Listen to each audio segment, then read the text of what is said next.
Mambo vipi? Nawasalimia wote unaonisikiliza. Nakupa hii, ukiwa unaishi kwenye sayari hii, kuwa makini na binadamu ila usimwogope binadamu, ila kuwa naye makini. Usiogope kusemwa kama unaishi katika hii sayari. Usiogope kila aina ya maneno kama unaishi katika hii sayari.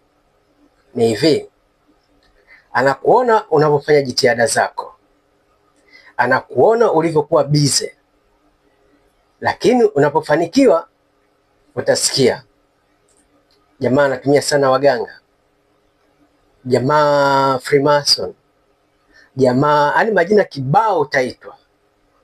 Kumbe wakati unafanya harakati zako alikuwa anakuona, umepata kidogo, huyo huyo anaanza kutupa hayo maneno. Sasa nakwambia